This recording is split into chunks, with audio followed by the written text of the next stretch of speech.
Welcome back, you beautiful bunch of bitches. Hey guys, it's Blaize. This is my second FAQ video, my part 2 of FAQ videos, so I don't want to drag it along. I just want to jump right in. I screenshotted all these questions. I have not gone over them. I do not know what they are, so I put no thought or rehearsing in this. So let's just jump into it. Question number 1 is from Debbie. What makes you different from other YouTubers? I've actually been said that I am very, very different from many other YouTubers, and I agree. I, like you guys, live on YouTube most of the time. Not most of the time, but a good part of the time. And what I've seen is that a lot of the YouTubers are very, very similar, and they look similar and they act similar, and they basically whore themselves for like subscribers and for attention and stuff like that, and they come off very, very fake, and I don't like that. When I decided I wanted to start doing this, it was because it was a healthy outlet for me, and I wanted to connect with people as a real person. So I let you guys into my personal and private life, even knowing that there's a chance that people are going to judge me for it.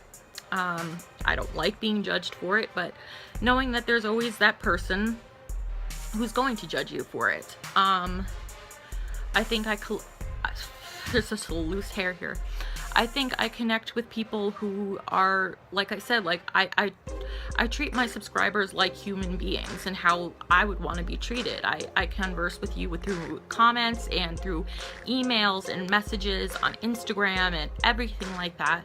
So I try to be a real life human being instead of like trying to start with YouTube fame. So I think that's what makes me different. Question number 2. Can you talk about that boy next door named Jordan? I'm sorry, I hope I don't get you in trouble, haha. Okay, if you watched my sister tag video, if you would have heard me mention this. If you haven't watched it, go check it out right now, because I got a sister tag video finally with me and my sister Rain. And one of the questions in it was, who was your first obsession, or who were you first obsessed with? And I didn't know if they meant celebrity-wise or real life, so we both answered both. She used a cover name. I just did not say his last name. My first celebrity crush, it was Michael Jackson and Zach Hansen. My first celebrity obsessions. My first real-life obsession was the boy next door, who lived next door to me for 10 years, from birth till 10 years old. His name was Jordan. Again, I am not going to say his last name because he's got like kids now and a girlfriend, and I don't want to, just in case, get into that. But anyway, so basically from the time I was in my mother's womb till 12 years old, I was absolutely in love and obsessed with this boy named Jordan. And he was horrible to me, so mean to me, always making fun of me, always picking on me in school and out of school. He was just always so terrible and so mean to me, like mean little shit boys do to girls who like them, of course. And then when when I left public school, we totally got out of touch. He moved, I moved, and then we got in touch again through MySpace, whoop, whoop, when I was 19 going on 20, and he lived close by, and he came over and he saw me on YouTube, and like many of the boys who I loved in public school and picked on me and were so mean to me and calling me these horrible names, like so many of them, once they saw that I've grown, they want to all of a sudden get in touch with me. So so he comes over, and it's like 1 in the morning, and he smells like straight vodka, and he denies totally being intoxicated, but I'm not stupid, okay? So he leans in after we are like talking for like 5 minutes. We're sitting on my porch, and he leans in and he starts like hardcore making out with me. And I'm like, wow, I waited 12 years of my life for this, and it's finally happening. And then he started getting a little too handsy in certain areas. that I shall not name. And I kind of pushed him off and backed him away a little bit, and I said, I'm not gonna do this. I'm not feeling it, and it doesn't feel right. And he was like, oh, okay. And then he, like a minute later, he left and said he would call me or text me or something the next day, and I never heard from him again, obviously, because he's just that kind of person, or was that kind of person. I don't know how he is now, but hopefully now that he's a father of like 3 girls, I think, hopefully he's got his personality and attitude with females a little bit straighter now. So yeah, that's the story with him. Oh my goodness, so stupid. Question number 3 is from Allie. Your cat is so funny and beautiful. How old is she? Thank you. Not like I can take credit for that. It's not like I gave birth to her. But my cat was born in the early summer of 2001. And we adopted her when she was 2 or 3 weeks old, and it was in June or July of 2001. So she's almost 15 years old. She might be an old cat, but she'll always be our baby. And I actually have a picture of her from when we first got her and a picture of her what she looks like now, so I can insert those and let you guys see.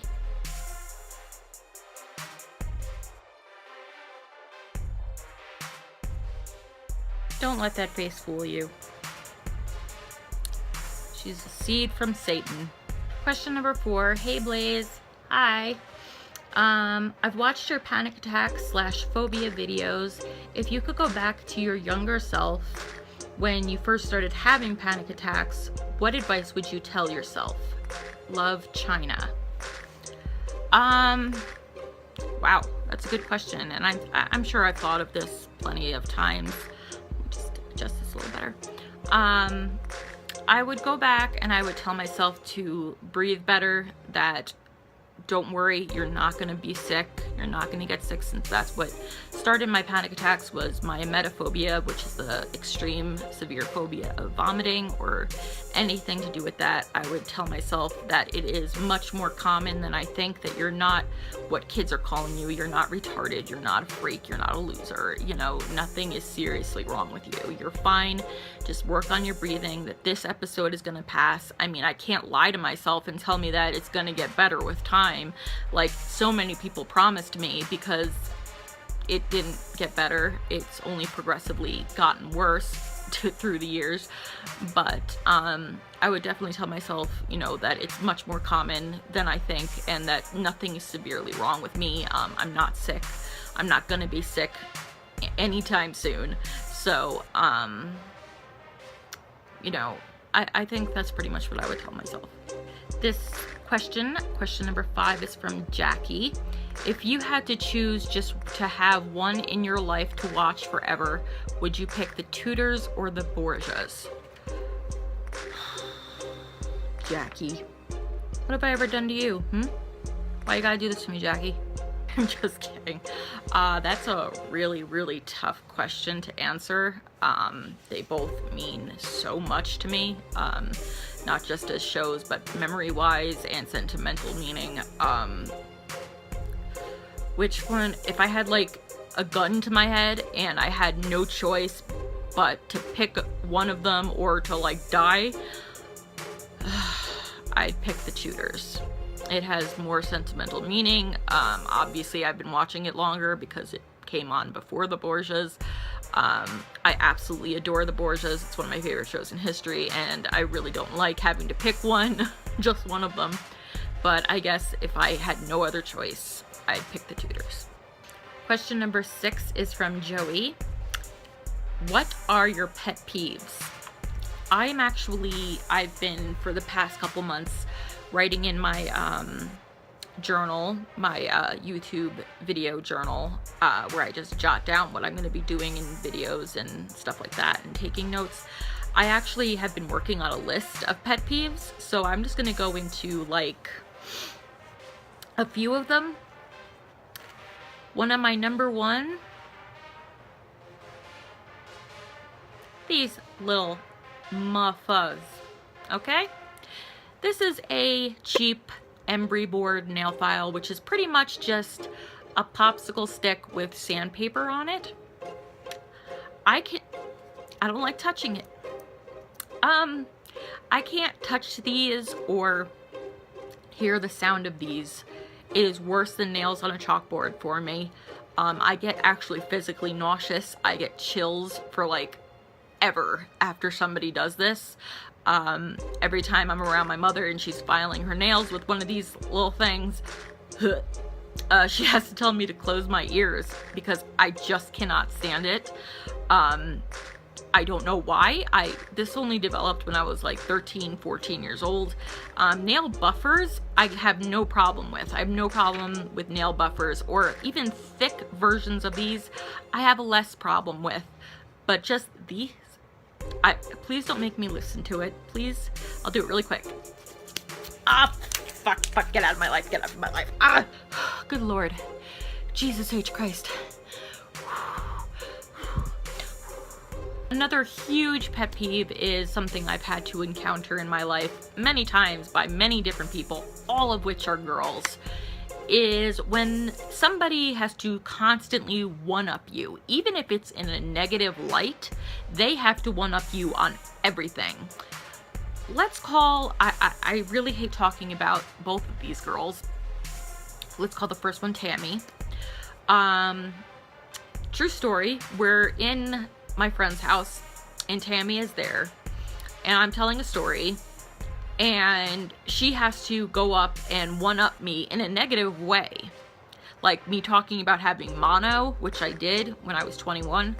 And I was like, yeah, I could barely breathe for like 3 weeks. I had almost had a temperature of 105. I couldn't eat anything but Jello, and you know, just talking about that. Yeah, well, I had like some kind of forest disease, and it was for 5 months, and just like one-upping me on everything. I almost died and had a seizure and died, and it's just like, why do you have the need to one-up me on absolutely everything?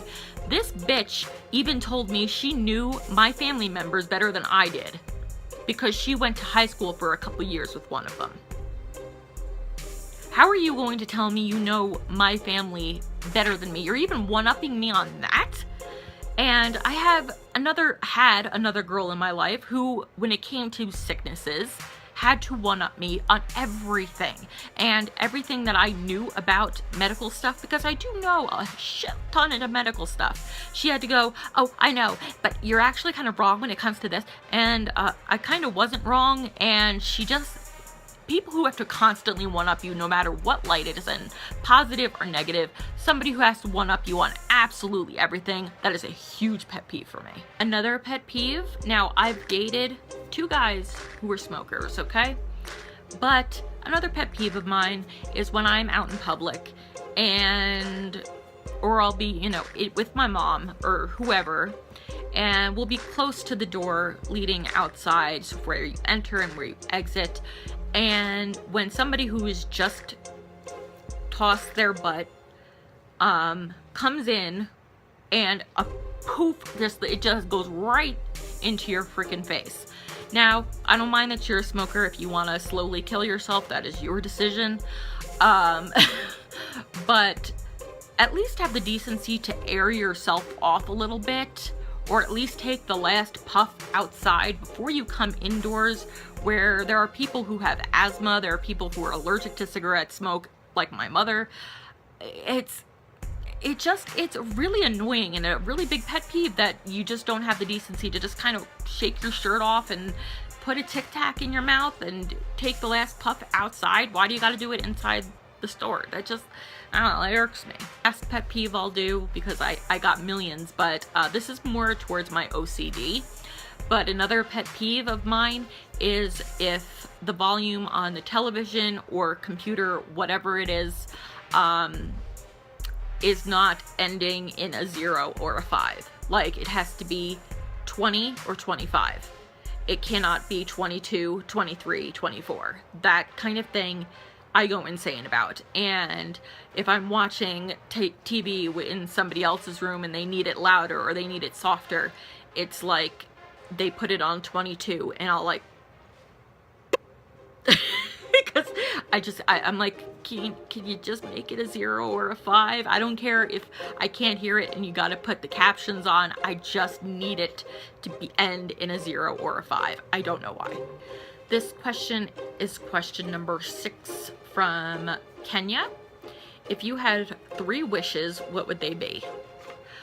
I don't know what you're limiting me to, but since this is very vague, obviously I would bring back everybody my loved ones who died before their time. I would, happiness and healthiness forever for my family, and, wealth for my family. And I know that's gonna sound wrong and people are gonna, well, money doesn't buy happiness. Yeah, well, you've obviously never been broke. No, money can't buy happiness, but can it buy you a really, really good therapist, and that equals happiness. You ever see a sad person driving a Porsche? No, because they don't exist, because they have tons of money. Question number 8. Doesn't say who it's from. If you were on a deserted island and you can only pick 3 books, 3 movies, 3 TV shows, and 3 foods to have for the rest of the time, what would they be? I guess we'll start with the 3 books. The one I actually have right here, which is The Complete Works of Edgar Allan Poe, which Michael bought me for Christmas one year. The Outsiders would be the second book. And then my 100 Most Infamous Criminals book. So those would be the books that I would bring with me. Movies, Monty Python's Holy Grail, House of a Thousand Corpses, and Grandma's Boy. So, like, something for every mood, I guess.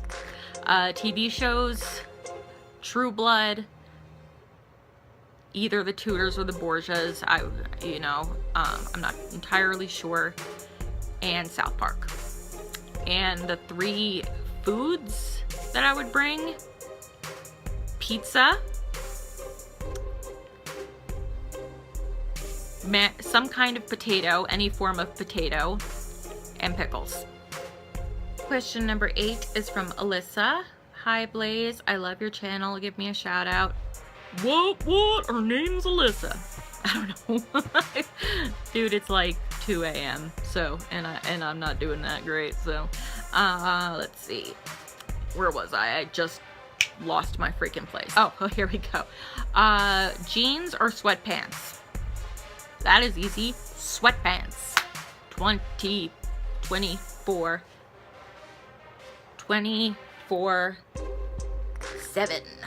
All of the time. I am always. Actually, it's true. I actually cannot wear jeans anymore. I cannot wear any hard pants or anything that needs a belt because of my hidradenitis suppurativa, which is the skin disease that I suffer from, that I'm always talking about because it's always reflecting my life in a bad way. Because of that, I cannot wear hard pants anymore or belts. So I'm in lounge pants or sweatpants or soft pants or shorts all the time. So I used to love jeans, but I can't wear them anymore, and to be honest, they're not that comfy. Okay, the last question from now is from Emily. If you had to, oh god, why are you girls doing this to me, and boys? With these questions, they're good questions. It's just hard for me to answer. If you had to choose one beauty on a budget makeup brand to wear for the rest of your life, which one would it be? I'm gonna say Clean Color, because I overall love all of their products and they're my style and everything like that. I love Clean Color. I love e.l.f. too, but I'm gonna go with Clean Color because they have more variety than e.l.f. does and have more my style than a lot of times than e.l.f. does. So I'm gonna go with Clean Color. That is it for FAQ with Blaize Part 2. If you have any more questions or comments, please leave them down in the comments below and I will get to them. I promise. I still got a few more questions that you got, quite a few more questions to answer. So I'm probably just going to do another part 3 and then end it for a while. I don't know. Maybe. I don't know. I'll keep going as long as you guys keep asking. And keep asking these questions. These are great questions. Don't forget to follow me on Instagram. It's .blaize. I will leave my name there and in the description box below. Don't forget to subscribe right now because I got a giveaway going on that ends February 29th, 2016. And if you don't win this giveaway, don't forget, I have many giveaways going on in the future and in the near future at that. So if you don't win this specific one, don't unsubscribe and call me a bitch and whatever and, you know, do all of that. Which reminds me, I'm not going to drag this on because it's not a big deal and I don't want them thinking that they run my life, but I have a troll. And trollers are one of my pet peeves. Internet trollers. Okay? Internet trolls, people who just do or say things to upset you or bring you down or piss you off or get a reaction out of you. I happen to have one and I'm pretty sure I know who you are. Don't think that I'm stupid. I have a troll who is going through pretty much every single one of my videos and just giving it a thumbs down, and I only have 1 thumbs down in every single video. I would turn off that, you know, it's not bothersome. It's just like, if you have something to say and you have something against me, please tell me. Don't be an internet warrior. Do not, you know, just try to bring me down by what you're disliking my videos as opposed to 84 people who love them. I don't care. Who are you? I mean, like a lot of people disable the like and the dislike thing because they can't take like people disliking their videos, but I don't want to give you that kind of power, and I don't even think you can do that anymore, I'm hearing now. So whoever you are, if you have a problem with me or a problem with my videos, email me or text me or, you know, message me somehow and let me know. Tell me, because if all you're gonna do is give me a thumbs down in my video, are you gonna expect me to cry over that? Is that supposed to be a big deal to me? You have no idea who I am, and I'm pretty sure I know who you are. Nobody can fool me. So that's just another pet peeve I want to throw in there, and I just wanted to give you this little shout out to you because what you're doing is not working at all. You're pathetic. So let's try to get this video to 3 thumbs up and of course 1 thumbs down, like I'm always getting. And if I get more than 1 thumbs down, again, I don't care. I love you guys who are my Blazers, who is my Blaize Nation. I love you guys so much, and until next time, stay wicked. I love you. Mwah.